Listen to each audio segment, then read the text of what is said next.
Hello YouTubers. This video is about a recent firearm purchase from a private individual. By the way, there's no loophole.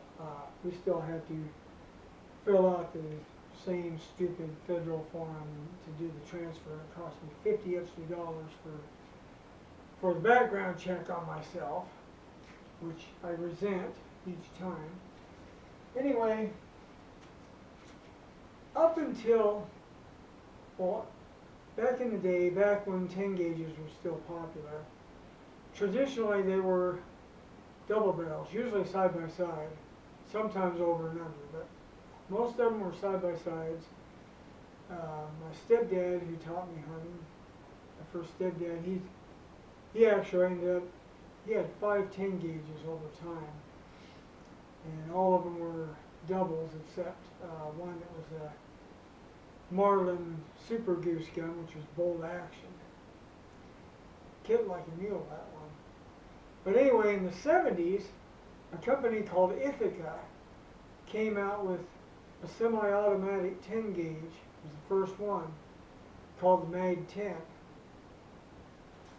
And of course they don't make it anymore, and Remington bought the rights to the design, and the Remington SP-10 was based on the Ithaca Mag 10, the design-wise mechanism. However, now Remington no longer makes the SP-10s. Now if you want to buy a semi-auto 10 gauge, you've got to buy a Browning Gold Light. But I found this Ithaca Mag 10. It's a beauty. 32-inch barrel, full choke. And I also recently picked up some ammunition from another guy that had an Ithaca that sold his to someone else. And picked up 9 boxes of 10 gauge ammunition for $100, which with this ammo shortage, that's excellent. But anyway, I shot one of the old loads through it. There was a 4-shot lead, copper-plated lead, designed for waterfowl because it was before the mandate for steel shot. 2 1/4 ounce load.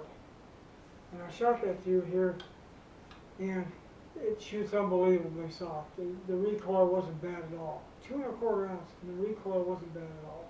More of a push than anything else.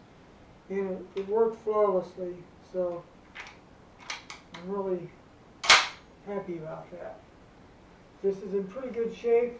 Some of the fancier models have the diamond knurled business on the wood. This one doesn't. But the mechanism's the same. So only holds 3 shells. 1 in the barrel, 2 in the 1 in the chamber, 2 in the magazine, because the magazine has recoil reducing hardware. In addition to the gun being heavy, the gun is 11 1/4 pounds. And it's got recoil reducing hardware. That combination makes it shoot nice, really soft. And so I'm looking forward to using this. Even though it came out before steel shot, I've done some research, and a number of people have shot steel shot through these. Some of them have even shot T and Fs through them. And they've had no problems. And they hold a tight pattern with the steel shot. So I'm looking forward to trying this out. I was hoping to nail a turkey with it this year, because I was going to use those old number 4 waterfowl shells for turkeys.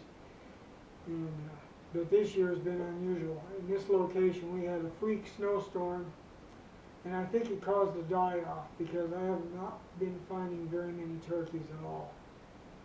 They're not where they usually are, and there's not very many of them there. So I think the weather caused the problem. But I'm looking forward to using this. I'll probably take it with me for the September goose season. Now, does that mean that I'm not going to use the BPSs anymore? Nope, it does not mean that, because the BPSs have got the terror tube chokes. I don't have that with this.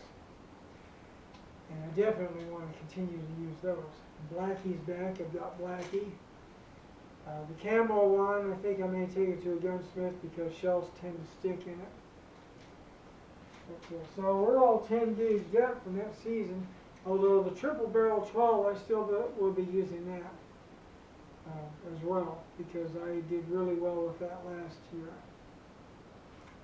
Anyway, I thought you might, this is a long gun. I mean, you got the mechanism, which adds length, and a 32-inch barrel, which definitely makes it a very long gun. In fact, I can't get it in the safe without taking it apart. I know the guy that sold this to me, he's a viewer, YouTube viewer, and a hunting buddy of mine that lives not very far.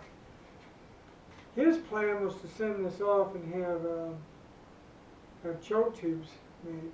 He was either going to have it reamed out to modify it or have choke tubes made for it, which I've done some more research, and supposedly, I haven't measured this one, but Ithaca had 3 different barrel thicknesses, and if it's one of the thinner, real thin barrels, you can't do it. You just can't modify it.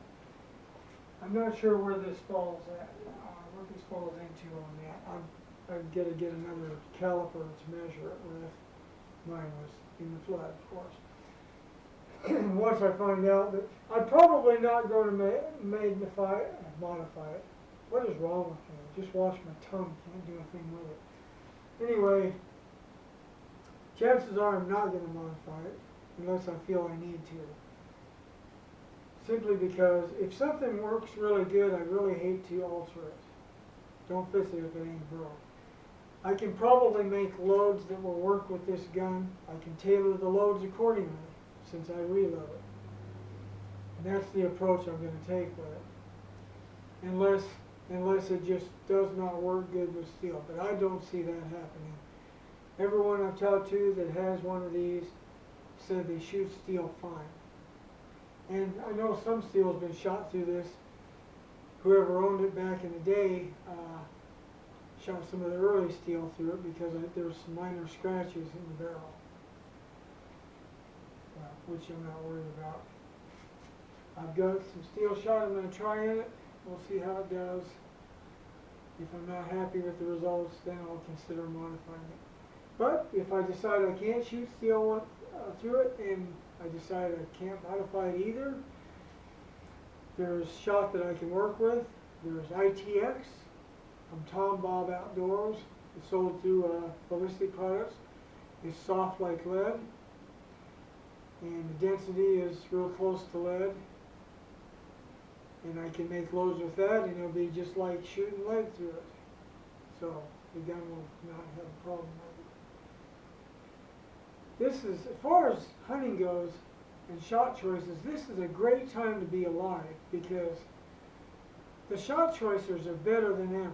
You've got so many different types of shot, many of which outperform lead. Outperform it. The steel itself, they've worked with it to where they've got loads that will kill as far out as lead would. It's a matter of adjusting velocity and a few other things. But anyway, I wanted to show that to you. That's my new weapon. Looking forward to using it on waterfowl, but that doesn't mean I won't be using the other ones. And thank you for watching, and a special thanks for my Patreon supporters.